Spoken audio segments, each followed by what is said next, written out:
BJP ও তৃণমূলের মধ্যে গোপন আঁতাত রয়েছে এই অভিযোগ নতুন নয়, কিন্তু একটি ভাইরাল ভিডিওকে ঘিরে সেই অভিযোগেই আরো বেশি করে যেন সিলমোহর পড়ল।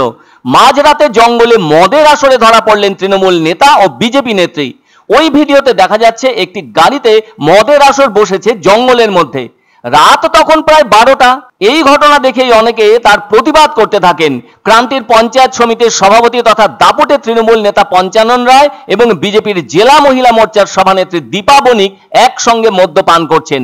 ভিডিওতে দেখা যাচ্ছে ছবি তোলা শুরু করতেই তৃণমূল নেতা গাড়ি থেকে নেমে পড়েন, কিন্তু বিজেপি নেত্রী দাপটের সঙ্গে বলেন জঙ্গলের মধ্যে গাড়িতে বসে মদ্যপানে কোনো আপত্তি করার জায়গা নেই। এরপরই তিনি মদের গ্লাস লুকোনোর চেষ্টা করেন, যদিও এই ভিডিওর সত্যতা যাচাই করা সম্ভব হয়নি চ্যানেল বাংলার পক্ষে। কিন্তু ভিডিওটি ভাইরাল হতেই কংগ্রেস নেতৃত্ব বিজেপি ও তৃণমূলের মধ্যে গুরুতর অভিযোগ আনেন। কংগ্রেস নেতা অম্লান মুন্সি অভিযোগ করেন বিজেপি ও তৃণমূলের গোপন আঁতাতে সরকার চলছে।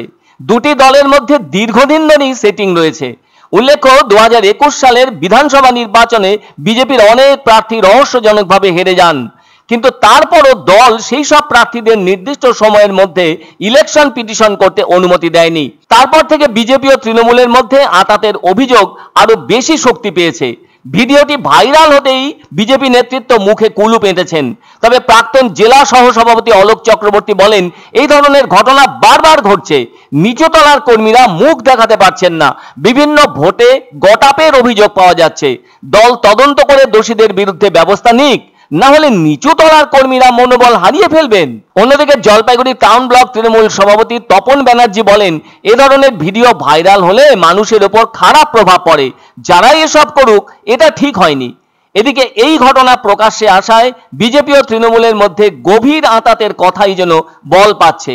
স্বাভাবিকভাবেই বিজেপি ও তৃণমূল নেতারা যখন এই প্রশ্নে বিব্রত, তখন সিপিএম কংগ্রেস ওই দুই দলকে নিশানা করতে ছাড়ছে না। তাদের দাবি মোদি দিদি সেটিং এই চলছে সরকার। কি করতেছেন এই রাত্রে? কি করতে আসছেন? এই মহিলাটাকে আপনার বাড়ি কোথায়? ক্রান্তিতে। এই রাত্রে জঙ্গলের পাশে কি করতেছেন? এই রাত্রের মধ্যে কি করতেছেন এখানে? এটা কি বসার জায়গা আপনাদের? এটা বসার জায়গা? ডাকেন, কাকে ফোন করবেন ডাকেন। আবার মাল খাচ্ছেন এখানে রাত্রে রাস্তার মধ্যে বসে? অসুবিধা কি আছে তোমাদের? হ্যাঁ না, কোথায় তারা খাইতে পারে? ফোন করো না, ফোন করো। লোক ডাকবো, ডাক্তার ফোন করতো, রঞ্জন কাকু ডাক দে। এই যে মাল খাচ্ছে এখানে মহিলা নিয়ে রাত্রের মধ্যে, আবার সারতেছেন কেন? আরে এটা হতে পারে। না না, কেন হইতে পারে? কেন হইতে পারে এটা? এই যে ফটো হচ্ছে, ভিডিও হচ্ছে, সব লাইভ ভিডিও হচ্ছে। আরে আরে বাবা, আমি কি না সিনিয়র লোক তোমরা তো। যেটা মেন আমার কাছে প্রশ্ন, সেটা হচ্ছে তৃণমূল নেতার সাথে তাকে মদ খেতে দেখা গেছে, ভিডিও ভাইরাল হয়েছে। এই ক্ষেত্রে বুথ স্তরের কর্মীদের মনে কিন্তু বিরাট বড় একটা আঘাত লেগেছে, কারণ তারা অক্লান্ত পরিশ্রম করে দলটাকে এই জায়গায় নিয়ে এসেছে। আর রাতের অন্ধকারে এই সমস্ত যারা স্থানীয় যারা নেতৃত্ব দিচ্ছে, তাদের এরকম ভিডিওটা ভাইরাল হওয়া, এটা আমাদের কাছে খুব দুর্ভাগ্যজনক।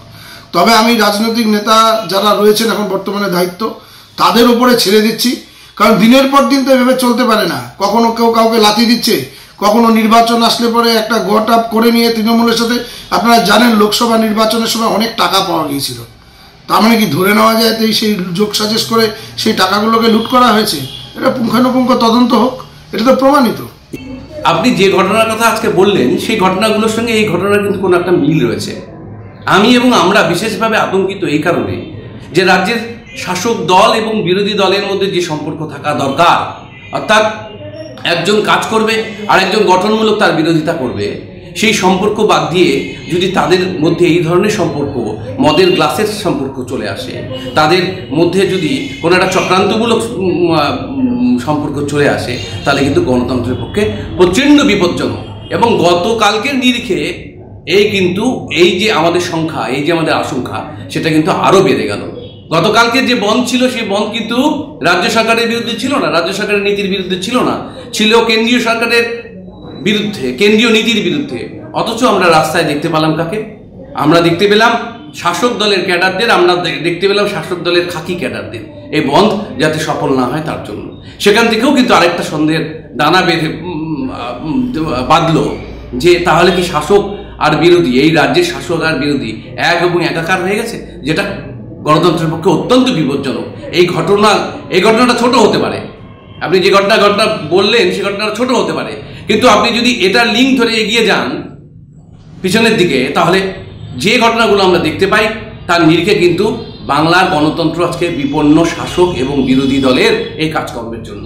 দেখেন, এটা তো খবর কাগজ পড়ে আমিও দেখতে পেলাম, তবে বিষয়টা অত্যন্ত দুর্ভাগ্যজনক। যে কোনো জনপ্রতিনিধি বা যারা দলের সঙ্গে যুক্ত নেতৃত্ব, তাদের এই ধরনের আচরণ এটা মানুষ ঠিক পছন্দ করে না। তা আমি বলবো যে যদি যে কোনো নেতৃত্ব হোক বা জনপ্রতিনিধি হোক, তারা যদি এই ধরনের কাজকর্মে জড়িয়ে পড়েন, তাহলে এটা দলের যেমন ইসে হয়, সুনাম নষ্ট হয়, পাশাপাশি নিজেরও ভাবমূর্তি নষ্ট হয়।